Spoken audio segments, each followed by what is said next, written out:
Omicron's running wild again, and the pressure's on the PM to help ease the pain. This third wave is really testing our health system. State leaders inciting a snap National Cabinet meeting. The axing of free rapid antigen tests and pandemic leave payments top of the agenda. I've said to the premiers that we'll meet from time to time, and it's appropriate that we meet on Monday. Public health orders still require positive cases to isolate for at least 7 days. But the federal ISO payment ended on June 30. Now only Victoria offers something similar through its sick leave guarantee. I think it is unfair that when the state imposes public health orders on people, for the government to not provide financial support. There's many people who will not be in a position to put food on the table to be able to feed their families while trying to comply with the COVID responsibilities. The Prime Minister reckons Aussie bosses are coming to the rescue. There are a range of companies who are good employers.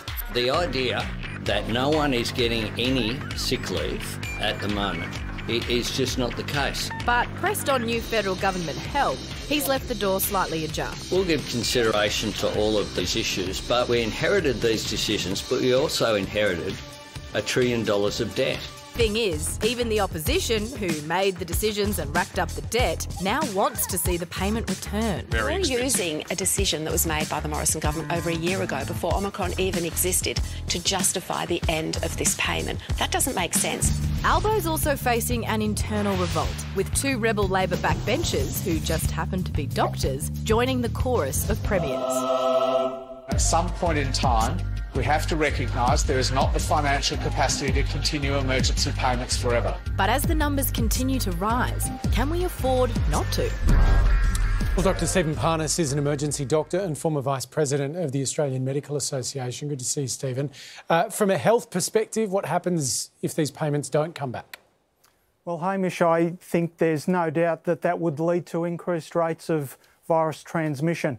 If people know that being diagnosed with COVID means that they don't have an income, they will be less likely to do a RAT test, and they will be much more likely to continue to work and mix with other people. I suspect that people that work in hospitals know perhaps better than anyone how thinly stretched our budgets are right now after a few years of pandemic. Do you understand when the government says, look, actually we just can't keep stretching things? I do understand they've got unprecedented levels of debt and they don't want to be accused of being financially reckless. But my suspicion is if they don't pay for COVID sick leave, they'll be paying for it in terms of increased pressures on the hospital and health system. Stephen, just on the question of how we respond in this moment to the wave that Australia is very clearly going through, obviously earlier on in this pandemic, we had an almost zero tolerance approach to death to COVID. And that's evolved. Clearly the numbers are very difficult, I think, for all of us to accept. But is it possible that actually as a society, as a community, over these last almost 3 years, we've now come to accept that actually we can't stop COVID altogether, there will be some deaths, and that part of living with COVID is acknowledging that and letting it go through the system in the way that it might be right now? Well, I think letting it rip it remains as unacceptable now as it did back in March 2020. What I think most people would accept is that we have to do everything that is reasonable, and that's the dangerous word, isn't it? What's reasonable to try and reduce that risk. And we know most of those things with masks and having full vaccination, but also early access to medication. Because I think we're at our best when we look after those who are vulnerable. And as you've mentioned in this question, the rates of death and illness at the moment are way too high, and we can do something about it without destroying the way that we live our lives. Well, on that, Doctor, you made headlines when you decided to take personal leave because of burnout. You return in a few weeks' time. Are you worried about heading back?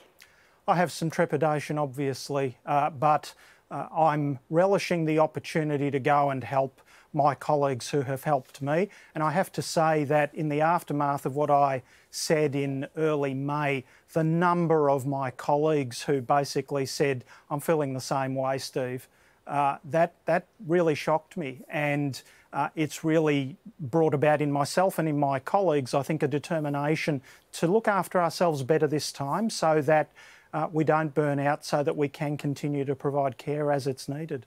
Stephen, as you mentioned before, we're seeing staff shortages across a lot of our hospitals. How would you attract new workers to enter the health system when this is what they're walking into? This is a work that takes years, obviously. It took me 20 years to get from first-year medical student to fully qualified specialist. But what I would say is that being in the health professions is to be in the noblest of professions. There isn't a day when I'm at work where I don't help someone. Sometimes it's something small, like easing their worry. Sometimes it's saving a life. Sometimes it's helping a patient to die well. And I take those stories with me, and that is the thing that is the deepest sense of satisfaction for me. And if I can share that with people, then I think I can encourage them to a long and fulfilling career as a doctor or a nurse or another form of health worker. Dr. Stephen Parnas, always a pleasure to talk to you. Thanks for your time tonight. Thanks very much, Hamish.